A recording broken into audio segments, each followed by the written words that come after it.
ओम नमः सिद्धेभ्यः।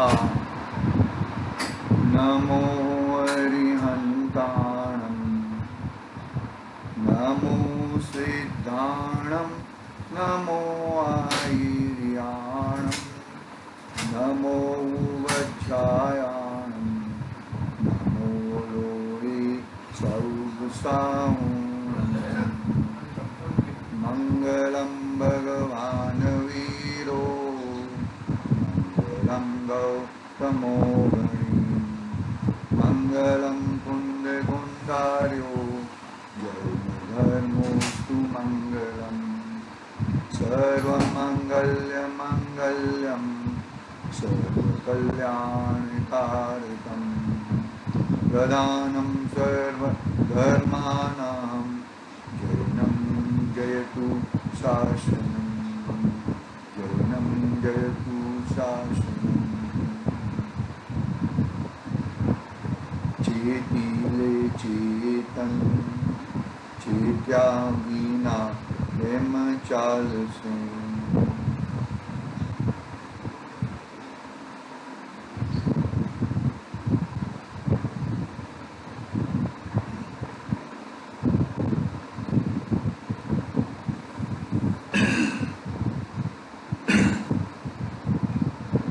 समाधि तंत्र पूज्यपाद स्वामी का यह महान रचना अपने सामने विराजमान है।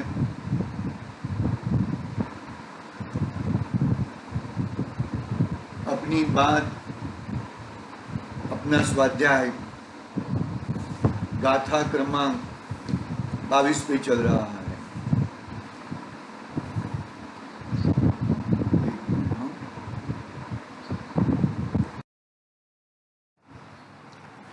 बात गाथा नंबर 22 में आचार्य देव ने पहले भी बताया ना, ठूंठ ठूंठ शब्द वापरा।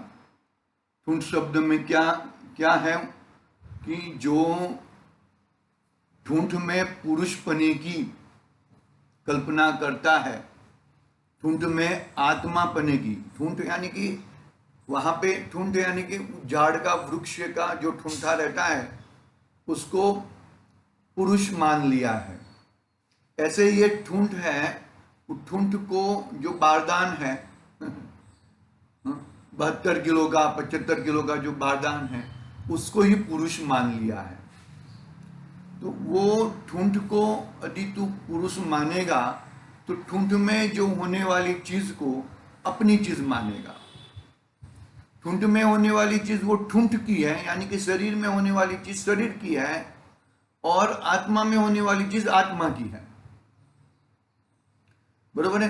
क्रोध मान माया लोभ आदि विकारी भाव आत्मा में पैदा होते हैं, तो वो आत्मा के कहे जाते हैं, यानी कि व्यवहार नहीं से कहा जाता है। विकारी भाव है, छोड़ने जैसा भाव है, उससे सुख होता नहीं है। वो हिसाब से वो छोड़ने लायक है विकारी भाव, लेकिन पैदा कहाँ होते हैं? आत्मा। इसके लिए आत्मा के कहे गए। लेकिन जो शरीर में कुछ हुआ तो शरीर को अपना मानने से, शरीर के संबंधियों को अपना मानने से निरंतर राग द्वेष की कल्पनाएं निरंतर गड़बड़ गड़बड़ होती रहती हैं। यहां पर 22 नंबर की गाथा में अपना पूरा हो गया। तो 22 नंबर की गाथा, ज्ञानी अपने आत्मा को शरीर से भिन्न और अत्यंत पृथक जाति का मानता है। उसके संदर्भ में विशेष स्पष्टीकरण के जो है ना 7 वाक्य, वो वांच के हम वो पढ़ के हम 23 नंबर की गाथा में प्रवेश करेंगे। क्या क्या दिया है? ज्ञानी अपने आत्मा को शरीर से भिन्न और अत्यंत पृथक जाति का मानता है, क्योंकि बालपोथी में हम पढ़ाते हैं ना, वही चीज विस्तृत रूप से कही है। देखो, शरीर रूपी है, आत्मा अरूपी है। मैं तो आत्मा हूं ना, मैं पुरुष यानी कि आत्मा हूं। ये जो बॉडी का स्ट्रक्चर है वो तो पुद्गल है, इससे वो रूपी पदार्थ आत्मा नहीं हो सकता। आत्मा कौन सा है? अरूपी है। शरीर कैसा है? जड़ है, और आत्मा चेतन है। शरीर कैसा है? जड़ है, आत्मा चेतन है। शरीर संयोगी है, आत्मा असंयोगी है। आत्मा का संग है उसके गुणों के, उसको धर्मों के, उसकी शक्तियों से उसका संग है। बाकी आत्मा का संग होता नहीं है, परद्रव्य के साथ उसका कोई संग असंग है। आगे बात कही थी ना, यदि आप इतना सारा बोल दो कि तो मैं किससे साथ बातचीत करूंगा, मैं मेरी बात किसके सामने रखूंगा,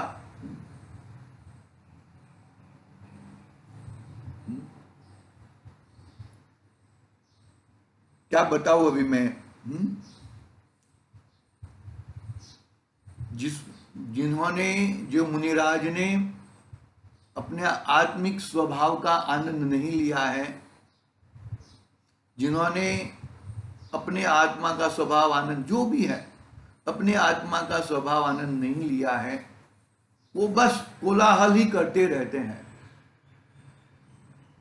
अभी ये कोलाहल को शांत हो जाओ, और कोलाहल को शांत करके अपने आत्मचित में आ जाओ।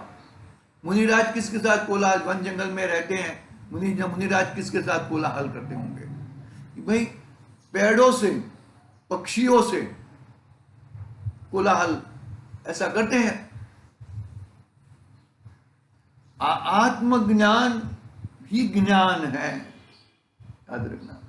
और हम लोग टीवी के साथ बातें करेंगे, न्यूज़पेपर के साथ बातें करेंगे, हाँ, अन्य कोई व्यक्ति के साथ बातें करेंगे, जो बात नहीं करना चाहता उसके साथ भी बात करेंगे हम।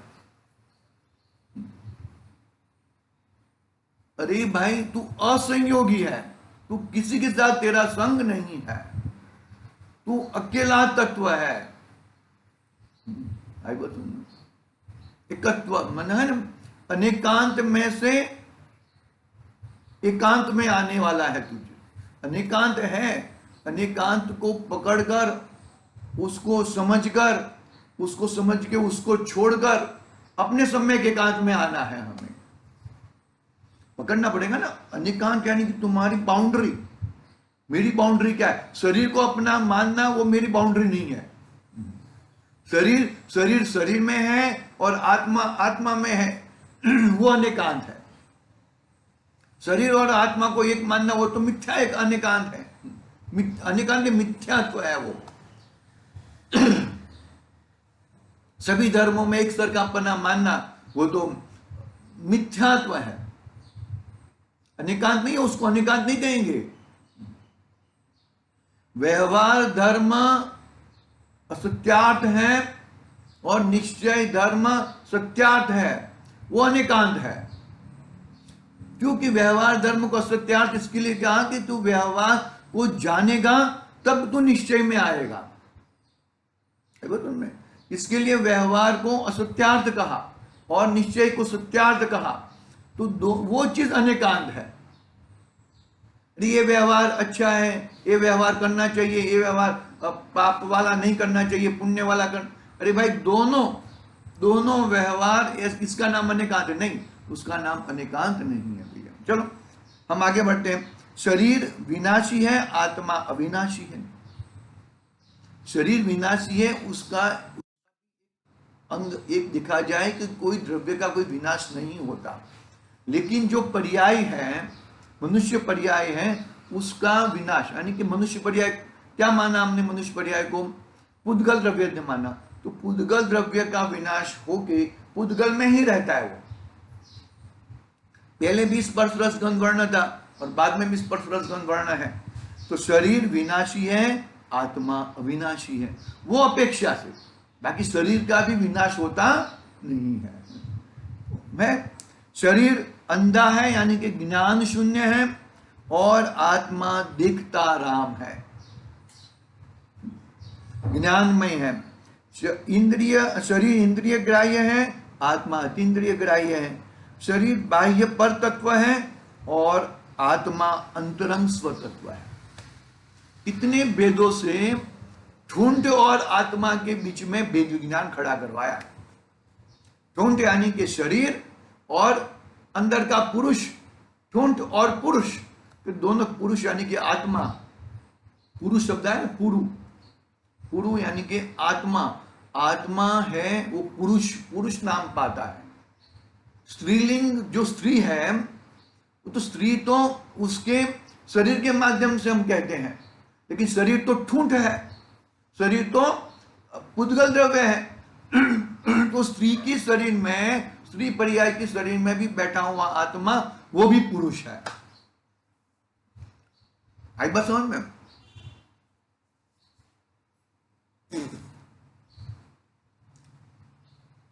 बात समझ में आ रही है कि नहीं आ रही भाई? हाँ जी कि ना जी?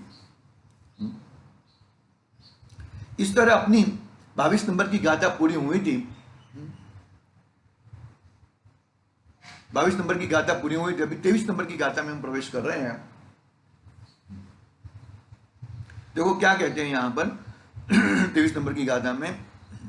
देखो आ गया, वो जो बात की थी ना वो भी वही बात आ गई। मैं अपने पास टाइम, हाँ। अब आत्मा में स्त्री आदि लिंग और एकत्वादि संख्या संबंधी विभ्रम की निवृत्ति के लिए उनसे विभक्त भिन्न असाधारण स्वरूप बताते हुए कहते हैं। क्या कहा? अब आत्मा में स्त्री आदि लिंग, एकत्वादि संख्या संबंधी विभ्रम की निवृत्ति के लिए, तो स्त्री को क्या कहा? स्त्री के हमने क्या कहा? स्त्री के शरीर वो तो ठूंठ है और उसका आत्मा वो आत्मा है। कौन सा भी गति का देह ले लो, स्त्री आदि ले लो, कोई भी स्त्री आदि का है ना, स्त्री आदि चारों चार गति का जो शरीर है वो तो ठूंठ है। अंदर बैठा हुआ पुरुष अंदर बैठा हुआ आत्मा वो पुरुष यानी कि वो आत्मा है। देखो 23 नंबर की गाथा पढ़ता हूं मैं यहां से। आया ना, समझ में आया ना? आत्मा में स्त्री आदि लिंग और एकत्वादि संख्या संबंधी विभ्रम की निवृत्ति के लिए उनसे विभक्त भिन्न असाधारण स्वरूप बताते हुए कहते हैं। 23 नंबर की गाथा पेज क्रमांक है 53। येनात्मनानुभूयेऽहं नीत्वा नेवात्मा नात्मनि सोहम न तन्न सा नासो नेको न द्वो न वा बहु। क्या कहें? देखो आत्मा को ही निज गिनो नहीं नारी नरषण, नहीं एक या दो बहुत, मैं हूं शुद्ध अखंड। क्या हुआ? आत्मा को ही निज गिनूं, नहीं नारी नर षंड, नहीं एक या दो बहुत, मैं हूं शुद्ध अखंड।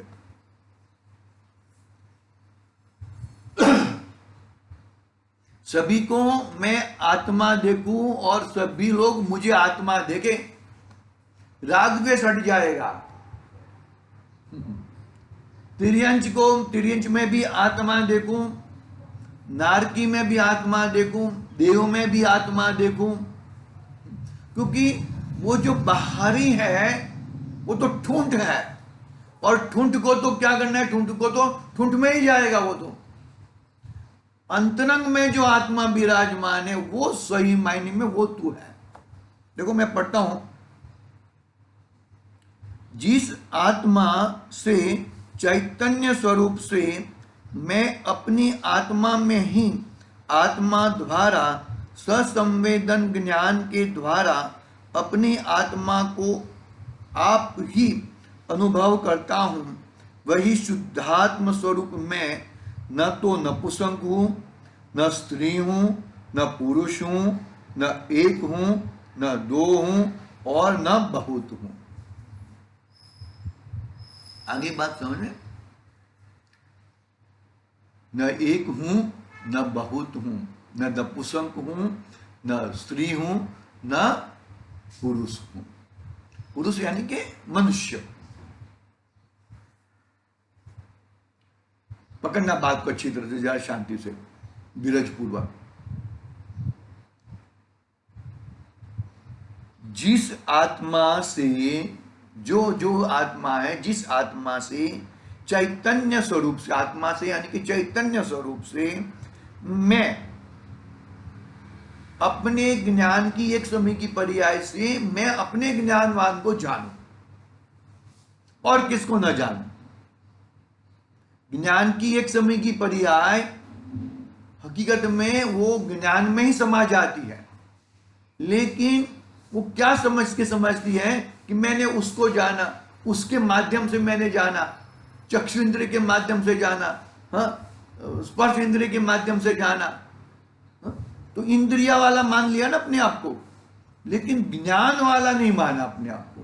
तो क्या कहा यहां पे, जिस आत्मा से यानी कि चैतन्य स्वरूप से मैं अपनी आत्मा में ही आत्मा द्वारा स्वसंवेदन ज्ञान के द्वारा अपनी आत्मा को आप ही अनुभव करता हूं।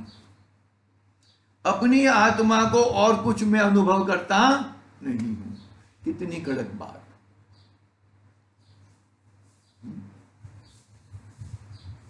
पिता के सामने पुत्र, पुत्र के सामने पिता, पत्नी के सामने पति, कजिन के सामने भाई, भाई के सामने भाई। अरे वो सब होते हुए मैं तो एक हूं। वो सब है, लेकिन उस रूप में कभी होता नहीं हूं। उदाहरण है ना, एक व्यक्ति है, एक व्यक्ति में बहुत सारे रूप दिखते हैं, लेकिन वो व्यक्ति की ओर से देखो तो वो व्यक्ति एक ही है। तो मैं आत्मा हूं, मैं मेरे आत्मा को मैं आत्मा रूपी जानता हूं। वो दर्शन वाला, ज्ञान वाला, चारित्र वाला, वो भेद है, लेकिन वो भेद रूप न जानते हुए मैं अभेद एक आत्मा हूं। ये बात थोड़ी लेनी चाहिए इसके अंदर। यहां पर आचार्य देव ने क्या कहा, देखो कि क्योंकि क्या होता है कि हमने ग्रंथाधिराज समाचार आदि का अभ्यास हुआ है, तो हमें वो टोन जरा ज्यादा आ जाता है। यहां पर आचार्य देव कहते हैं कि कौन सी भी परिस्थिति होने दो, रोटी बनाने वाली परिस्थिति होने दो, बिजनेस करने वाली परिस्थिति होने दो, झाड़ू मारने वाली परिस्थिति होने दो, लेकिन वो परिस्थिति में मैं तो मैं ही हूं, ज्ञानवान हूं मैं। एक व्यक्ति है, बहुत सारा काम कर सकता है ना, सेठ भी होता है, नौकर भी होता है, मैनेजर जैसा भी काम करता है, कभी सामान उठा के भी चला जाता है। देखो क्या कहते हैं यहां पर, जिस आत्मा से, आत्मा यानी कि चैतन्य से मैं अपनी आत्मा में ही आत्मा द्वारा ससंवेदन ज्ञान के द्वारा अपनी आत्मा को आप ही रूप अनुभव करता हूं। मैं उस रूप में झाड़ू वाला नहीं हो जाता, मैं रोटी वाला नहीं हो जाता, मैं कपड़े धोने वाला नहीं हो जाता। मैं तो अपने आप को वो समय में भी मैं अपने आप को आत्मा ही समझता हूं। मिथ्या दृष्टि कुम्हार और सम्यक दृष्टि कुम्हार, दोनों कुम्हार क्या बनाएंगे, मटका ही बनाएंगे। तो मिथ्या दृष्टि कुम्हार क्या मानेगा कि मैंने मटका बनाया है, मैं बनाने वाला हूं। और सम्यक दृष्टि कुम्हार क्या मानेगा कि भाई ये तो मट्टी के पिंड में से मटका बना है, उसको बनाने वाला मैं नहीं हूं। देखो क्या, मैं अपनी आत्मा में ही आत्मा द्वारा ससंवेदन ज्ञान के द्वारा अपनी आत्मा को आप ही अनुभव करता हूँ। वही शुद्धात्म स्वरूप में न तो नपुंसक हूँ, न स्त्री हूँ, न पुरुष हूँ, न एक हूँ, न दो हूँ और न बहुत हूँ। इस तरह गाथार्थ पड़ा है। आगे की बात कल करेंगे। आज के लिए ओम नमः सिद्धिभ्यः। निज निधि निज में बताई